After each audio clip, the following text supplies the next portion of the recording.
Hello, everybody, and welcome back to the Beatles Forever.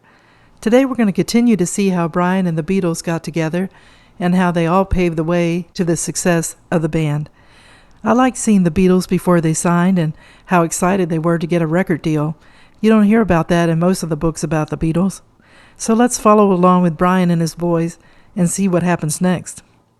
So Brian got together with the Beatles and told them how impressed George Martin was with them. And George Harrison was the first to speak, saying, well, and then Brian told them that they had a recording session at EMI as soon as they liked. So they celebrated at the National Milk Bar in Liverpool, and they had a Coca-Cola and 4 packets of biscuits. Now we have the studio meeting. George Martin liked the Beatles immediately. He thought they were polite and amusing. John Lennon thought that George Martin was the man to work with because he knew George Martin worked with the comedy group The Goons. And George Martin said, let me know if there's anything you don't like. George Harrison joked, well, for a start, I don't like your tie. And George Martin thought that this was a good basis for a friendship. The first session they did was the song Love Me Do, and they also taped P.S. I Love You. George Martin and his technicians liked both songs. A contract wasn't produced yet, so they waited. The Beatles went back to Hamburg, and Brian went back to the record store. In July, Brian Epstein got word that they had a contract. Brian signed it, and it was with Parlophone Records. Brian sent all the boys a cable, and he told them EMI contract signed and sealed. Tremendous importance to all of us. Wonderful. Paul sent a postcard saying, please wire £10,000, advance royalty. John said, when are we going to be millionaires? And George said, please order 4 new guitars. So George really loved guitars all his life. And when the Beatles returned to Liverpool, they had a big welcome. On September 11th, 1962, the Beatles made their first British disc, and it was released October the 4th, and it reached number 17, and the Beatles were in Britain's top 20. The year 1963, Brian said that they were full of confidence, and their earnings were up nightly from £15 to £50. They got new suits and a new drummer named Ringo Starr. George Martin didn't like Pete Best's drumming. He felt that Pete's beat was wrong for their music. Brian wasn't sure it was a good idea to change drummers. He felt that they were all developing as personalities. Brian talked to Pete about his drumming, and he tried to be delicate about it so he wouldn't hurt his feelings. Brian asked the Beatles to leave the group as it was, but the Beatles had other ideas.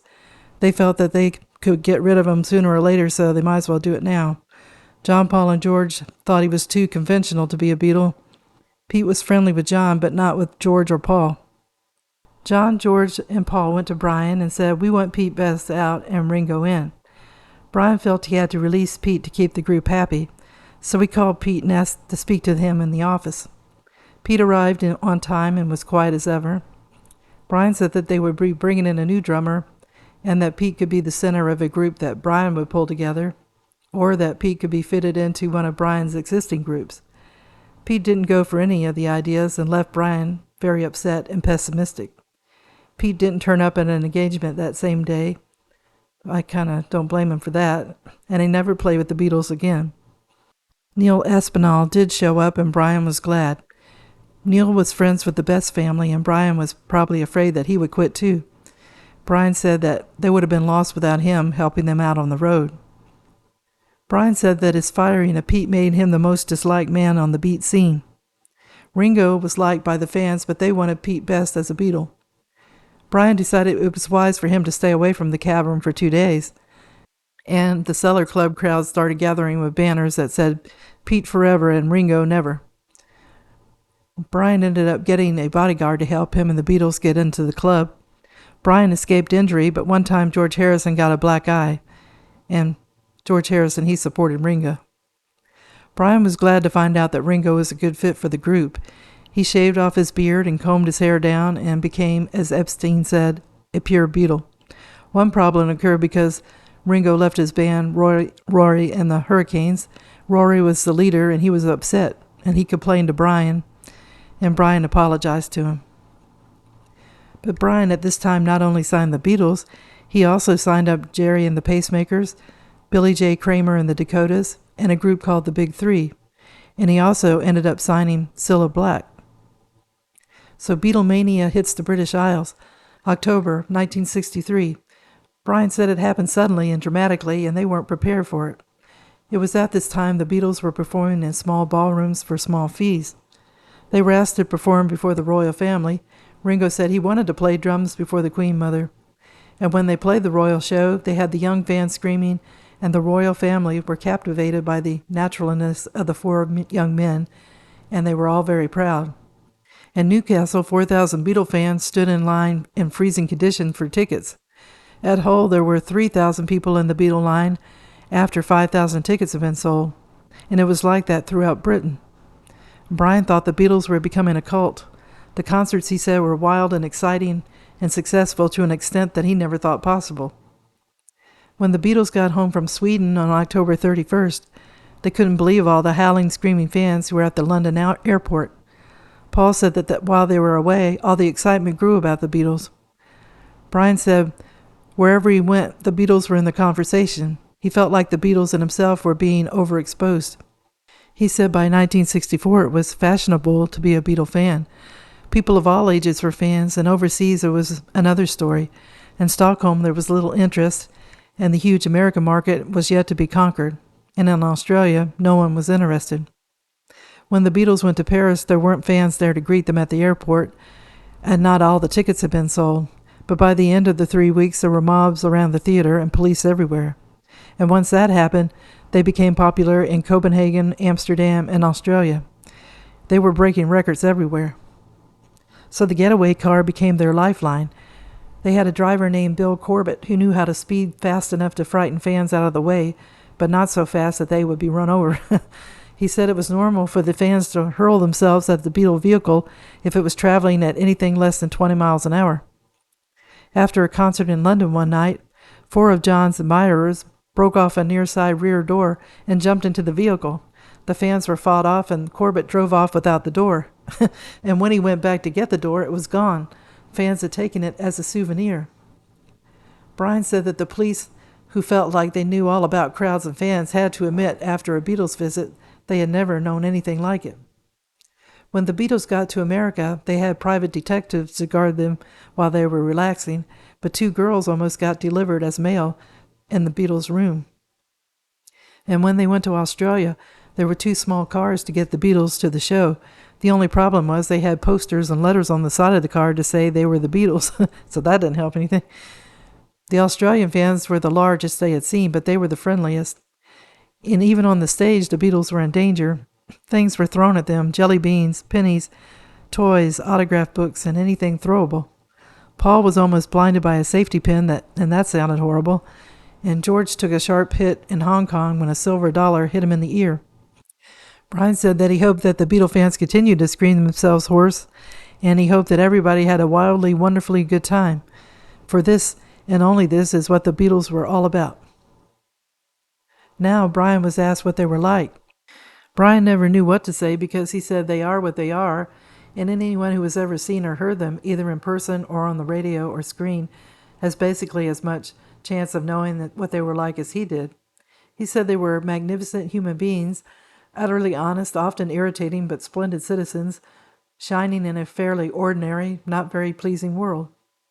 He said they were the same as they were when he met them. They were richer and had more confidence now, but they weren't arrogant, and they never would be. He said he didn't have a favorite Beatle. He said in a manager, you have to be like a father. In one incident, he tells about a young Paul. He seemed to have a habit of being late. In 1962, the Beatles had a van for their equipment, and it was also used to transport them. Brian, whenever he could, would drive to each of the Beatles' homes and get them for a show. On this night, he picked up John first, then George, and then Paul. Pete Best was traveling in the van, and George got out and knocked on Paul's door. At first there wasn't an answer, and then Paul said, "Tell Brian I'm not ready, and I'll be a while." George relayed the message. This made Brian mad. Brian said he should be ready. I said I would pick him up at 8 o'clock, and it's past 8 o'clock. He had George relay the message that they were going to go to the Beehive for a drink, and if he liked, he could get the bus to the city center, the train to Birkenhead, and another bus to the technical college. John called Paul once they got to the Beehive, and Paul said he wasn't going to be there. He was annoyed at having to get the train and the bus. Brian was worried, angry, and upset. He thought of telling Paul that he wouldn't manage the Beatles if they were going to act like that. Paul's father said that Paul was upset and wouldn't be able to attend the shows. Later, Paul changed his mind. Brian said that he had issues with the Beatles from time to time, and there had to be a clash of views. Brian said that Paul could be temperamental and moody and difficult to deal with, but he knew him well and Paul knew Brian, and they would compromise. Brian said that Paul was a great one for not wishing to hear things, and if he didn't want to know, he switched himself off, settled down in a chair, put one booted foot across his knee, and pretended to read a newspaper. Brian felt that Paul had enormous talent, and inside he had a great tenderness and a great feeling, but it was concealed sometime by an angry exterior. He was charming with strangers, autograph hunters, and fans and other artists. Brian felt Paul was a world star, very musical, and a voice that was more melodic than John's and more commercially acceptable. He had a great loyalty to the other Beatles and to the organization around him. Brian said that made him ignore Paul of his moods, and he held Paul in high esteem. And Brian said he wouldn't want to lose him as a friend. Now we come to John. Brian thought that John was an exceptional man. He felt that if there had been no Beatles, John would have been someone to reckon with. He may not have been a singer or a painter, but he would have been something. He said John couldn't have contained his talent. John had an aptitude for words, and he wrote a book, John Lennon, in his own right. It sold more than 100,000 copies in Britain and topped the bestseller list. There was a luncheon for him, and they did a toast for him. And John stood and said, "Thank you all very much. You got a lucky face." And Sir Alan Herbert said later it was a shameful affair and that John should most certainly have made a speech. But Brian felt that John was acting like a Beatle. John wasn't prepared to do something which was unnatural to him. After the luncheon, he said, "Give me another 15 years. I might make a speech, but not yet." He said John could be cruel if he was goaded, and one time a silly woman approached him in Paris, looked into his face and said, "It isn't. It is. Is it? It's you, a real live Beatle." John stared at her and asked, "What kind of approach is this?" And he did a wild, terrifying dervish dance around her. She got scared and fled the hotel. And one time he snapped at Brian. They were all in a recording session at EMI Studios. The Beatles were on the studio floor and Brian was with George Martin in the control room. The intercom was on, and Brian said there was some sort of flaw in Paul's voice on the song Till There Was You. John heard Brian and said, "You go on counting your percentages." Brian was mad, and John wasn't going to get back down. Later they hashed it out, and John told Brian it wasn't cruelly intended and only meant in fun.